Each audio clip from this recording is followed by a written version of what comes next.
নমস্কার শ্রোতা বন্ধুরা, সন্ধ্যায় গল্পের আসর ইউটিউব চ্যানেলে তোমাদের সবাইকে স্বাগত। আজকের গল্প প্রথম প্রেম, কলমে রুমাশ্রী সাহা চৌধুরী। খুকু এবারে পুজোর ছুটিতে বেড়াতে যাব ভেবেছি। আমাদের তো সেরকমভাবে এতদিন দূরে কোথাও যাওয়া হয়নি। বাবা মা দুজনেই বয়স্ক বাড়িতে ছিলেন, ওই পুরী, দার্জিলিং, দীঘা, তারাপীঠ, বক্রেশ্বর। কথাগুলো বলে একটু নিঃশ্বাস ফেলেছিলেন বাবা। সত্যিই তো, তখনকার দিনে যৌথ পরিবার ওদের, তাই সবসময় বেরোবো বললেই তো আর বেরোনো যাওয়া হয়নি। তারপর ওর আর ভাইয়ের পড়াশোনাও পরীক্ষা ছিল।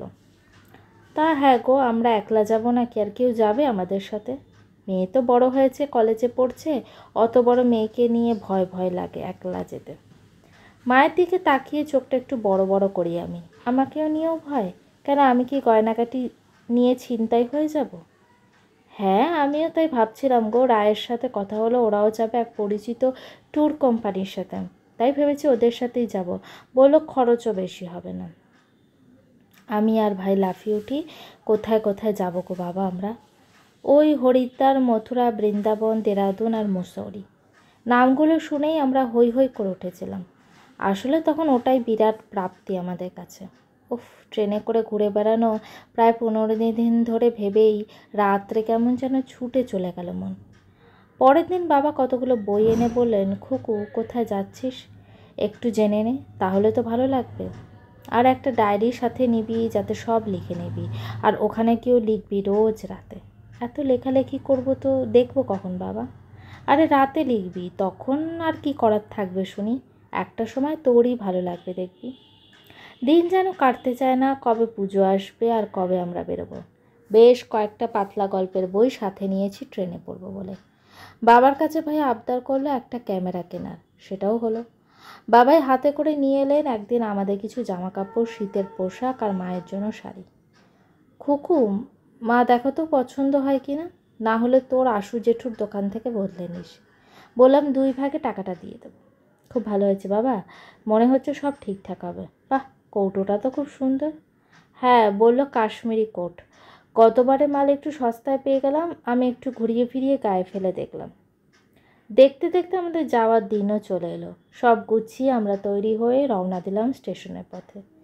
মাকে কি সুন্দর লাগছে নতুন শাড়ি পরে, মাথায় বেশ সুন্দর খোপা করেছে। আমি পরেছি পছন্দের লাল সবুজের বাঁধনি চুড়িদার, সাথে লাল ওড়না। বাবা, ভাই সবাইকে যেন আজ ভালো লাগছে। আসলে মনে সবার খুশির হাওয়া লেগেছে তো, তাই হয়তো। রায় কাকুরাও এসে গেছেন, তাই ওনার ছেলের সাথে মেতে উঠল। মা আর কাকিমা গল্প শুরু করলেন। ট্রেন আসতেই আমরা উঠে পড়লাম। দেখলাম পুরো কোচটা জুড়ে আমাদেরই দলের লোকজন। আমাদের ট্যুর ম্যানেজার এসে সবাইকে দেখে গেলেন সবাই এসেছে কিনা। ট্রেন ছেড়ে দিল।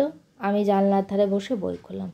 তবে মন দিতে পারলাম না। মন উড়ে যাচ্ছিল গাছপালার সাথে কত দূর।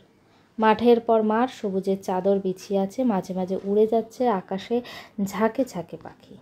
এইভাবে কেটে গেছে কিছুটা সময়। বাবা মা গল্পে ব্যস্ত। ভাই বাঙ্কে উঠে লুডো খেলছে রায় কাকুর ছেলে বল্টুর সাথে। আপনারা এখানে 7 জন তো, আপনাদের খাবারগুলো দিয়ে যাচ্ছি, সবাই ননভেজ তো? গলাটা শুনে মুখ তুলে তাকায় শ্যামলা লম্বা একটা ছেলে। লোক বলা যায় না, খাবারের কথা জিজ্ঞেস করতে এসেছে। আমার সঙ্গেও চোখাচোখি হলো। হাসলো, বললে আমি সুমন্ত, আপনাদের গাইড, আবার মুশকিল আসানও বলতে পারেন, কিছু প্রয়োজন হলে বলবেন, এসে যাব। মনে মনে ভাবলাম আমাকে দেখে আবার হাসির কী হলো, ট্যুর কোম্পানির লোকজন বোধহয় এমনই হয়, সবসময় মূলর দোকানই খুলে রেখেছে। সেই শুরু। তারপর ট্রেনে যতক্ষণ ছিলাম ততক্ষণ ওই মুশকিল আসান সুমন্ত যতবারই এসেছে একদম হাসি মাখিয়ে সেবা দিয়ে গেছে। বাথরুমে যাবার পথে দেখলাম একইভাবে পাশের সিটে যাত্রীদের সাথেও কথা বলছে। প্রথমে মথুরাতে নামলাম আমরা, ওখান থেকে বৃন্দাবন হয়ে যাব হরিদ্বার, তারপর দেরাদুন আর মুসৌরি। মথুরাতে আর বৃন্দাবনে শুধুই কৃষ্ণের স্মৃতিমাখা সব দেখার জায়গা। সুমন্ত সব জায়গাতে নিয়ে গিয়ে আমাদের একদম পারফেক্ট গাইডের মতো রানিং কমেন্ট্রি দিয়ে যাচ্ছিল। আমি নোটবুক হাতে নিয়েই নোট নিচ্ছি, মাঝে মাঝে ছবি তুলছি। ভাই অবশ্য ক্যামেরা ছাড়তে একদম নারাজ। হঠাৎই শুনি, কি হয়েছে? ও, ফটো তোলা নিয়ে সমস্যা? আচ্ছা দুজনেই দাঁড়ান আপনারা, আমি তুলে দিচ্ছি। ও মাসিমা, মেসোমশাইকেও ডেকে নিন, ফ্যামিলি পিকচার হয়ে যাবে। বাবা, এ তো একেবারে জবরদস্ত গাইড কাম ফটোগ্রাফার, দলের অনেকেরই ছবি তুলে দিচ্ছে। রায় কাকু তো বলেই ফেললেন, সুমন্ত ছেলেটা কিন্তু অলরাউন্ডার। কেমন হাসি মুখে সবার সব আবদার রাখছে, কোনো বিরক্ত নেই। লক্ষ্মণ ঝুলার ব্রিজের কাছে আমি দাঁড়িয়ে গঙ্গার একটা ছবি তোলার চেষ্টা করছি, তারপর মন্দির বলে নেব। এমন সময় শুনলাম আপনি দাঁড়িয়ে যান এখানে। হ্যাঁ, ওড়নাটা একটু ভাসিয়ে দিন, খুব সুন্দর ছবি আসবে। ফিরে গিয়ে দেখবেন সবাইকে বলবে কে ছবি তুলে দিয়েছে। ও যখন কথা বলতো তখন ওর কাছে আমি দাঁড়াতাম ভালো করে শুনতে পাবো বলে। ওর গায়ের পুরুষালী গন্ধটা এই কদিন আমার চেনা হয়ে গিয়েছিল। খুকু ডায়েরিতে সব লিখে রাখছিস তো মা? হ্যাঁ বাবা, সব লিখছি। জায়গার সাথে সাথে ডায়েরিটাও অনেক জায়গাতেই লেখা থাকতো সুমন্তর কথা। ওর জন্যই আমার অনেক ছবি উঠে গেল। কখনো গঙ্গার ধারে সিঁড়িতে বসে, কখনো মন্দিরে হাতির পাশে দাঁড়িয়ে, আবার কখনো সূর্যোদয়ের ছবিতে আমি। ভোরবেলা উঠে ঘরের বাইরে দাঁড়িয়ে দেখতাম তদারকি করছে খাবারের, কখনো বা গাড়ির, আবার কখনো কারোর ওষুধ এনে দিচ্ছে। ম্যানেজার হরিপদ বাবুর থেকে সবার মুখে এক নাম, সুমন্ত। এক একটা জায়গা ঘুরতাম আর দিন আর কি হাতে আছে সে দিন গুনতাম। কেন যেন মনটা খারাপ হয়ে যেত। মনে হতো এই তো বেশ ভালো আছি, কত জায়গা ঘুরছি, ছবি তুলছি, আর সুমন্তকে দেখতে পাচ্ছি। চণ্ডী পাহাড় থেকে নামতে গিয়ে আমার পা হড়কালো। সুমন্ত দেখতো একটু, আছে কোনো ব্যথার ওষুধ? মেয়ে তো পা ফেলতেই পারছে না, আমি এনেছি, কিন্তু সে তো হোটেলে। সবাইকে এগোতে বলে এগিয়ে আসো। দেখি। ও আচ্ছা, আগে এটা একটু মুখে দিয়ে নিন, আসলে আর্নিকা আর নাক্স আমার পকেটেই থাকে। ও খুব কাছে এসে আমার মুখে ওষুধ ঢেলে দিল। আমি একটু পায়ে হাত দিচ্ছি, আমার শরীরটা কেমন যেন অবশ হয়ে গেলাম। দেখলাম কি অদ্ভুতভাবে পাটা একটু নাড়িয়ে স্প্রে করে দিতে অনেকটা হালকা লাগলো। চলুন, আমাকে সাপোর্ট করে আস্তে আস্তে নামুন, গাড়ি নিচেই আছে। সেদিন রাতে সুমন্ত স্পর্শ আমাকে ঘুমাতে দিল না। আমার ডায়েরিতে সবটুকু লিখতে পারলাম না, মনেই রয়ে গেল অনেক কথা। কেমন যেন মনে হয়েছিল ওর ঘাড়ে হাত দিয়ে যদি আরেকটু পথ হাঁটতে পারতাম। মা বলল, আজকে তুই বেরোতে পারবি নাকি আমরা দুজনে রয়ে যাব ঘরে? না মা, পারবো, যেতে না গেলে তো কিছু দেখাই হবে না। অনেকগুলো জায়গায় ঘুরে আমরা মুসৌরিতে এসেছি। কুয়াশায় লুকোচুরি শহর জুড়ে যেন ভালোবাসার লুটোপুটি। কোথাও পাহাড়, কোথাও ঝর্ণা, খুব মিষ্টি পাহাড়ি শহর। ভাই, আমি ওখানে দাঁড়াচ্ছি, একটা ছবি তুলে দে, ঠিক করে তুলবে কিন্তু। হঠাৎই দেখি ক্যামেরা হাতে সুমন্ত দাঁড়িয়ে। হ্যাঁ, হাসুন এবার। আচ্ছা, ওই পাথরটাতে একটু গিয়ে বসুন তো। বাহ, খুব সুন্দর পোজ হয়েছে। আমি বললাম, থ্যাংক ইউ ছবি তুলে দেওয়ার জন্য। আসলে ফটোগ্রাফিটাও আমার শখ, মানে শিখেছি আর কি। চাকরিতে উন্নতি করতে তো হবে। জানি না কেমন হলো, বাড়ি গিয়ে ওয়াশ করে আমাকে গালাগালি করবেন না যেন। এবার আমি সত্যিই লজ্জা পাই। ইচ্ছে হলো বলি, ঠিকানাটা দিন, তাহলে জানিয়ে দেবো কেমন হয়েছে। বলতে পারলাম না। আমাদের ফেরার দিন এসে গেল। আমার যেন কেমন খারাপ হলো, মন খারাপের ছোঁয়া লাগলো আমার ব্যক্তিগত ডায়েরির সাথে সাথে মনের পাতাতেও।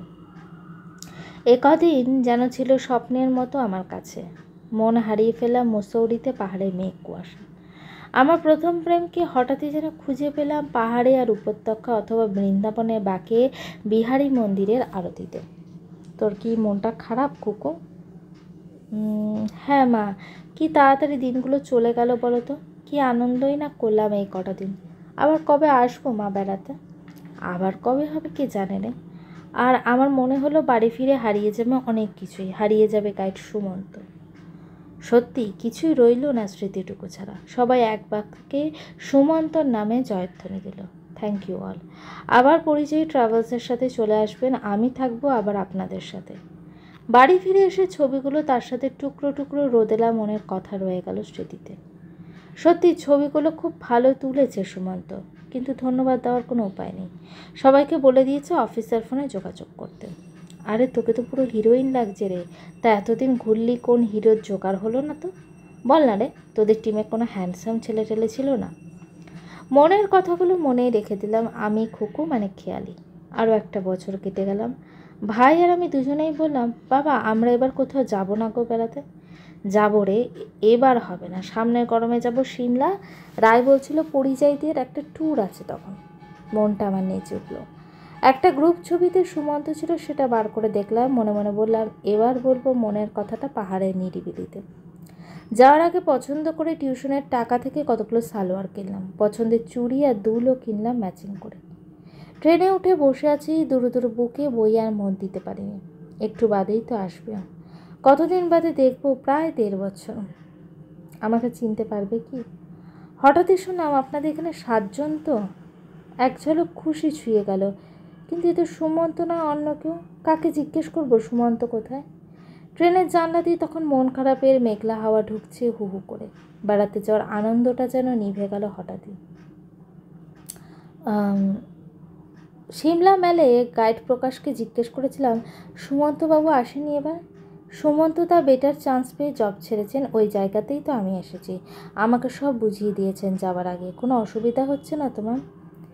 শুকনো হেসে বললাম, কোথায় গেছেন নতুন জব পেয়ে? যদিও জিজ্ঞাসা করা উচিত নয়, তবুও যেন কাণ্ডজ্ঞান হারালাম। একটা ফরেন ট্যুর কোম্পানিতে। হারিয়ে গিয়েছিল সুমন্ত হয়তো মানুষের ভিড়ে, এই পৃথিবীর কোনো এক নির্জন কোণে। হারিয়েছিলাম আমার প্রথম প্রেম, জব ব্যক্তই রয়ে গেল। আমি খুকু মানে খেয়ালি, যার জীবনে প্রেম একবারই এসেছিল গোপনে, তবে তা ছিল শুধুই একতরফা, যা সুমন্তকে ছুঁয়ে যায়নি। আমি কোনোদিনও বলতে পারিনি। হয়তো সেই 15 দিনের স্মৃতিটুকু ছিল আমার জীবনের এক টুকরো মিঠে পরশ। আমি তখন একটা চাকরি করছি, বাড়ি থেকে বাবা মা বিয়ের জন্য চেষ্টা করছে।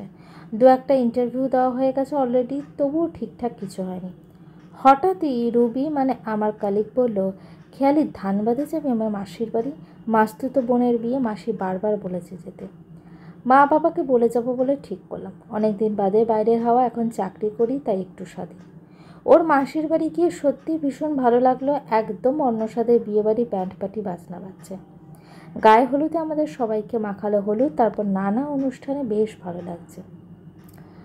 সন্ধ্যের পর বাজি পটকা ফাটছে ভীষণ। শুনলাম বর আসছে, সবাই ভিড় করে দাঁড়িয়ে। রবি ডাকলো, বর দেখবি না? দাঁড়া, সবাই যা ঘেরাও করেছে, বর ফাঁকা হোক তারপর দেখব। দেখলাম বরকে, যদিও 4 বছর আগের কথা, তবু চিনতে ভুল হয়নি সুমন্তকে। কান্না? না না, কান্না পাইনি, তবে বুঝতে পেরেছিলাম পৃথিবীকর। আগে থেকে যদি পাত্রের নামটা জানতাম তাহলে হয়তো আসতাম না। শুনলাম রুবির মাসতুতো দাদাও ট্যুরিজমে চাকরি করে, ওরই বন্ধু সুমন্ত। সুমন্ত আমাকে চিনতে পারেনি, সেটাই স্বাভাবিক। আমি তো প্রেমে হাবুডুবু খেয়েছিলাম, ওর তো আর কোনো দোষ নেই। তবে আমার মন থেকে একটু করে মুছেছিলাম সুমন্তকে, কারণ সুমন্ত এখন অন্য কারো বর, অন্য কারো ঘর। হয়তো এই জানাটাও আমার জরুরি ছিল। মাঝে কেটে গেছে 25 বছর, আমারও হয়েছে শ্বশুর ঘর আর বর। কেমন? হয়তো সুমন্তর চেয়েও ভালো। আর সুমন্ত কেমন আমি জানলামই বা কখন? আমার বর অপূর্ব এখন প্রমোশন পেয়ে অনেক উঁচু পদে চাকরি করে। বাড়ি গাড়ি, সুখ স্বাচ্ছন্দ্যে সাজানো সংসার আমার। টিয়া আমার একমাত্র মেয়ে, ইঞ্জিনিয়ারিং পড়ে, খুব আদরের, সুন্দরী আর আমাদের নয়নের মন। ভারতের মোটামুটি অনেক জায়গায় আমাদের ঘোরা। গত 2 বছর আগে ইউরোপ ঘুরে এসেছি, এবার যাচ্ছে অস্ট্রেলিয়া। আমাদের সাথে আছে আমাদের ট্যুর গাইড অনিন্দ। একদম ঝকঝকে স্মার্ট ছেলে, অনেকগুলো ভাষাতে কথা বলতে পারে, দেখতে খুব সুন্দর আর হাসি খুশি। মাঝে মাঝে টিয়ার সিঙ্গেল ছবি তুলে দিচ্ছে। টিয়া হাসছে, ওর চোখ ঝলমল করছে, সেই খুশি যা প্রায় 30 বছর আগে আমার চোখে ছিল। সেদিন রাতে ডিনার শেষে ঘরে শুয়ে শুয়ে টিয়া আইপ্যাডে আমাকে ছবিগুলো দেখাচ্ছে। মা, এই দেখো ছবিগুলো, বলো তোমাকে কেমন লাগছে? আমার টিয়া তো সবসময় সুন্দর, একদম প্রজাপতির মতো। অরিন্দ খুব ভালো ছবি তোলে কিন্তু। ওকে দাদা বল, অনেকটা বড় কিন্তু তোমার থেকে। But still unmarried. কি মজা ওদের, সারা পৃথিবীর ট্যুর করে। I am just feeling crush. হাসি আমি, বলি ওরা পরিযায়ী পাখির মতো রে টিয়া, এক জায়গায় থেকে আরেক জায়গায় ঘুরে বেড়ায়। ওদের বেঁধে রাখা খুব মুশকিল। ওরা যে বড় চঞ্চল, একদিন হয়তো কোথাও হারিয়ে যাবে। কথাগুলো বলতে বলতে মেয়েটার দিকে তাকাই, কখন সে ঘুমিয়ে পড়েছে, হয়তো স্বপ্ন দেখছে আমারই মতোই। গল্পটি কেমন লাগলো অবশ্যই কমেন্ট করে জানিও। আর আমার চ্যানেলের গল্পগুলো যদি তোমাদের ভালো লেগে থাকে, চ্যানেলটিকে সাবস্ক্রাইব করে পাশে থেকো। নতুন গল্প খুব শীঘ্রই আসছে।